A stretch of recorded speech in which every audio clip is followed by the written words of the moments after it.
मनोज जरांगे अजून जुन्नर रेस्ट हाऊसलाच आहेत। तोच आंदोलनकर्त्यांचा पहिला जत्था चाकण चौकामध्ये पोहोचलेला आहे।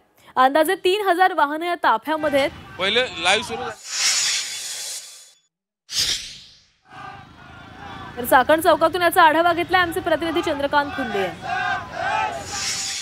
मुंबईला निघालेले मराठा योद्धा मनोज जरांगे खरं तर अजून जुन्नरलाच आहेत। तिथून ते शिवनेरी गडावर चढणार, मग तिथून दर्शन घेऊन पायथ्याहून मग मुंबईच्या मार्गाला लागणार। पण त्याच्या आधीच इथं त्यांच्या पुढे चालणाऱ्या वाहनांचा ताफा जो आहे चाकण चौकात पोहोचलेला आहे आणि तो चाकण चौक मार्गे पुढे तळेगाव दाभाडे मार्गे मुंबईला कूच करताना दिसतोय। मी पहा वाहनांची गर्दी किती आहे।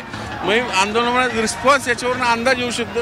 किमान 3 ते 4 हजार गाड्या चिंतेची बाब ठरणार आहे। खरं तर गणपतीचे दिवस आहे, गणपतीच्या दिवसात जर एवढा रिस्पॉन्स असेल आंदोलकांचा जरांगेंना तर सरकारला निश्चितच त्यांच्या मागण्यांचा गांभीर्याने विचार करावा लागणार असं सध्या दिसतं।